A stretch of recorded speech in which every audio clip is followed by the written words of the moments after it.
Vamos lá então, pessoal, que a gente começa agora falando sobre um caso muito sério que aconteceu em Juiz de Fora, na Zona da Mata. Teve a confirmação de uma morte por meningite de uma criança ali que não foi exatamente especificado qual a idade, mas entre as idades, né, de 5 e 9 anos.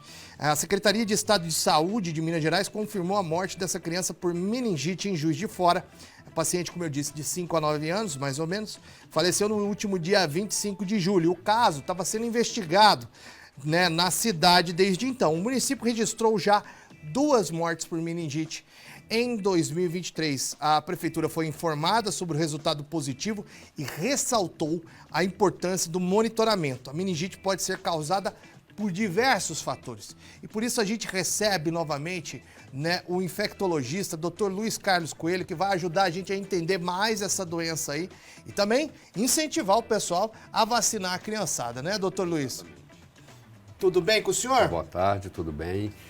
As meningites, elas são um problema de saúde pública sempre grave, né? Para te ilustrar a gravidade da questão, no ano passado a gente teve notificadas próximo de 450 mortes por meningite no Brasil. Nossa!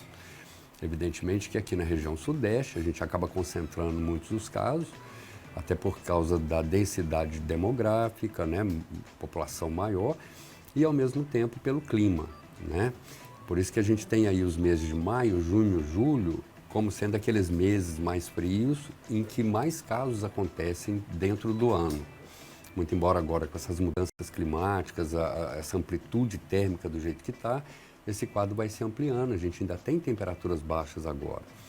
E as meningites, elas são, na verdade, um processo inflamatório, infeccioso, nas membranas que recobrem o cérebro. Então, dentro da calota craniana, a gente tem 3 membranas que protegem o nosso cérebro e elas se continuam dentro da coluna vertebral, na medula espinhal.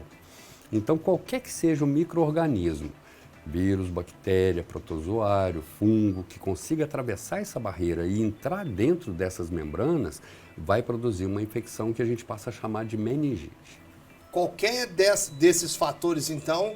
E como é que atravessa essa membrana? Porque, teoricamente, ela tem que ser uma parede de proteção, como o senhor disse, né? Exatamente, é uma parede de proteção.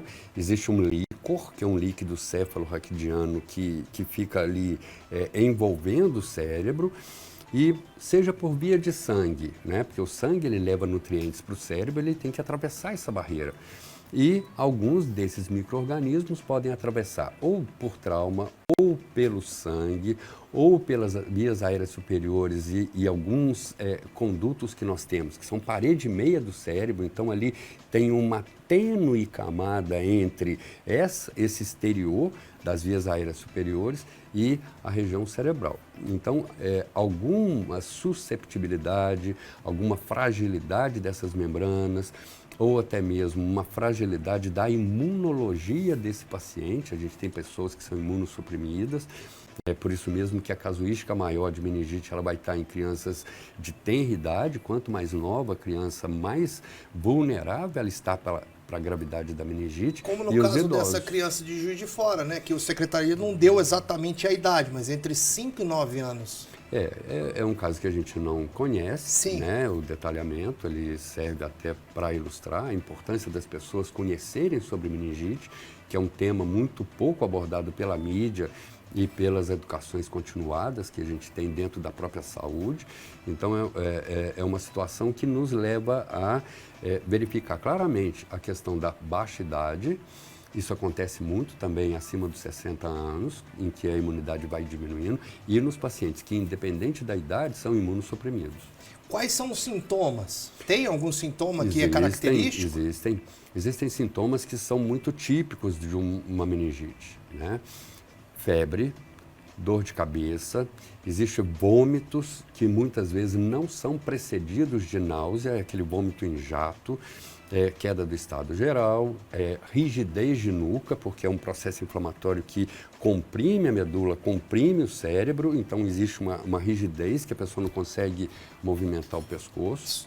Só interromper o senhor aí, que me lembrou inclusive de um exame que antigamente, não sei se faz ainda, que o médico falava pra gente fazer esse movimento aqui. Existe ainda. Ainda Dentro se faz, do exame né? físico de um caso suspeito, esse é um dos processos de verificar a flexibilidade e amplitude de movimento da coluna cervical.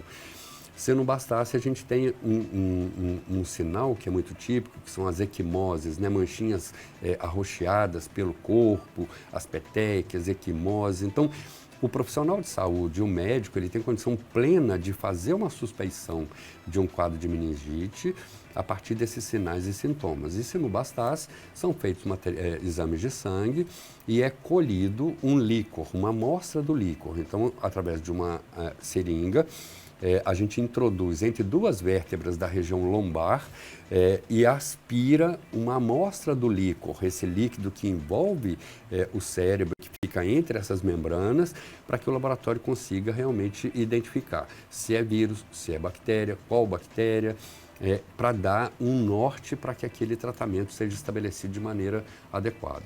Isso dói, que é uma barbaridade, doutor, que eu já fiz esse exame já. O senhor está me fazendo lembrar de coisas que aconteceram comigo lá atrás.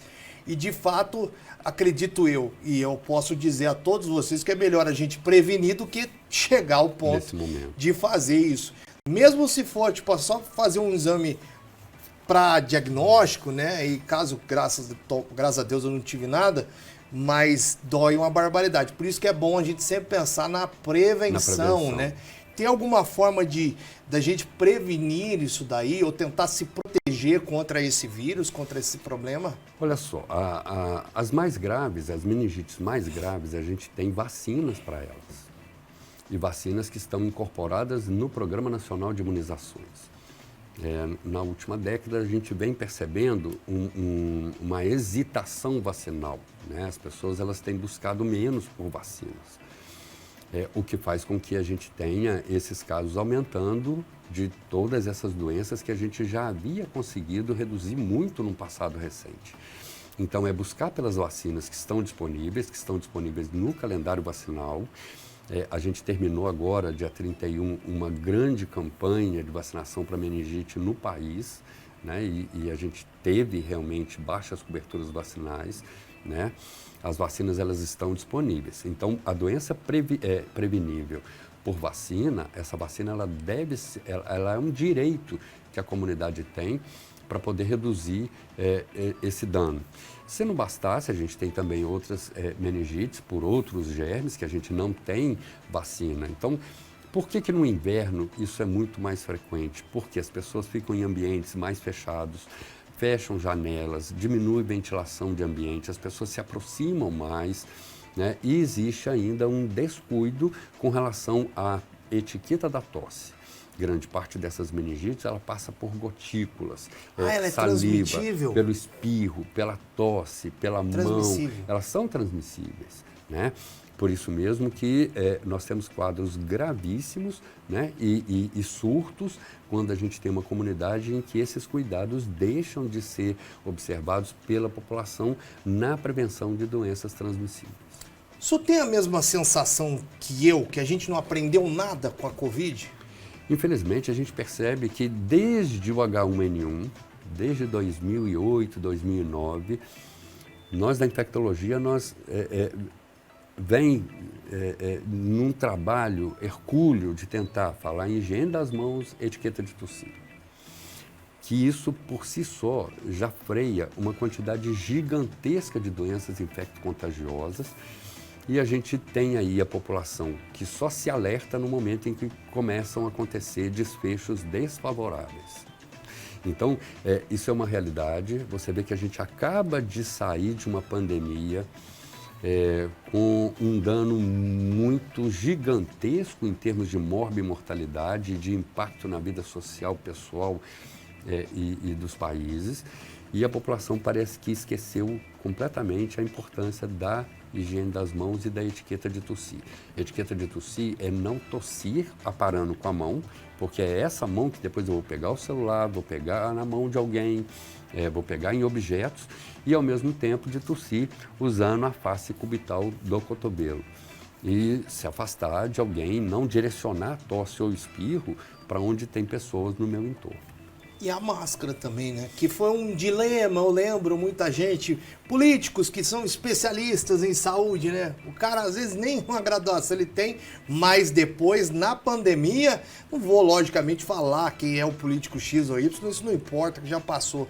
Mas eu digo assim, houve uma luta severa com a máscara aqui no Brasil, muito grande.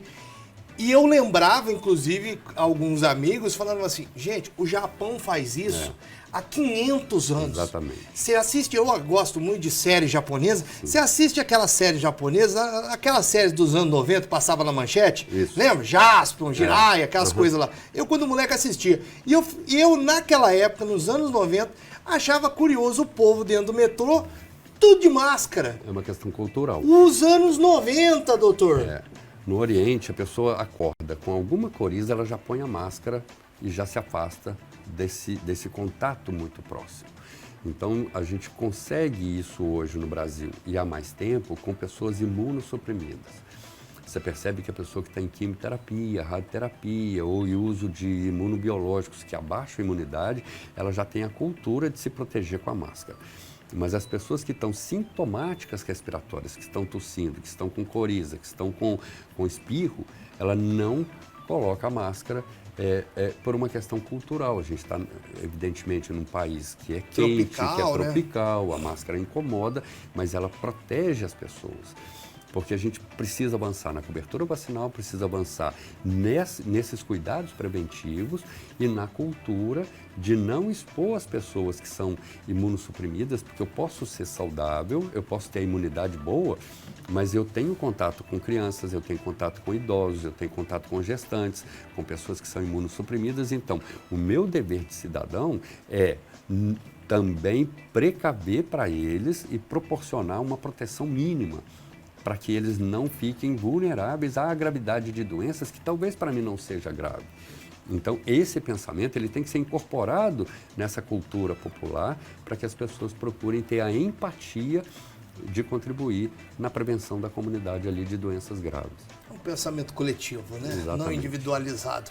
Doutor, para a gente encerrar, eu queria que o senhor deixasse bem claro, então, para quem vai vacinar os filhos ou para quem vai se vacinar, o que a pessoa tem que levar em consideração, a partir de qual idade que pode ter essa vacina?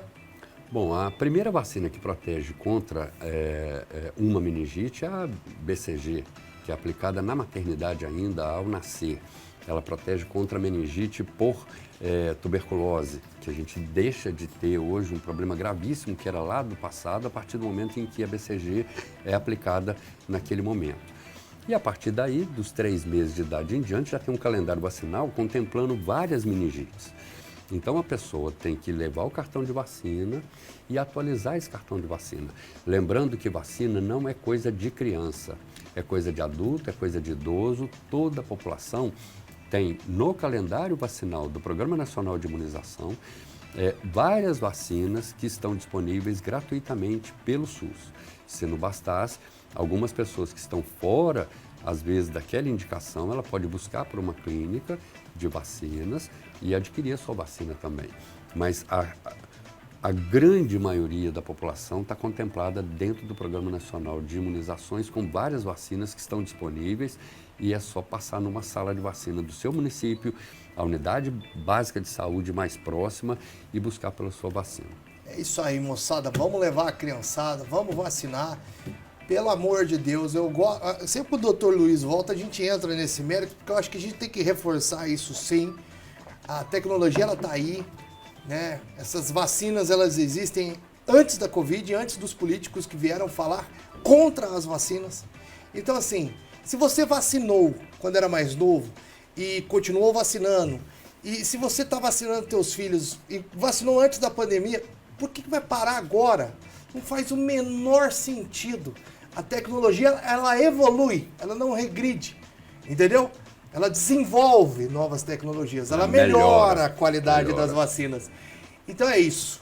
É melhor tomar a vacina do que ter a doença. E vocês podem ter certeza disso. E quem acompanhou, quem teve Covid, quem teve as doenças, quem tem meningite, quem já teve esses problemas, sabe muito bem que o buraco é bem mais baixo. Doutor Luiz, muitíssimo obrigado mais uma vez. Eu que agradeço pela oportunidade. E volte sempre aqui. Tá, muito obrigado. Muito obrigado você que assistiu esse corte até agora. Olha, já sabe o que fazer, né? Dá aquela força, é o like, é a curtida, é o comentário, é o compartilhamento, faz de tudo um pouco, que aí você incentiva a gente a continuar produzindo conteúdo pra vocês aqui também no YouTube e no Facebook. Valeu, gente! E ó, não se esqueça, siga a gente na Rede Mais HD, YouTube, Facebook e o Instagram. Valeu!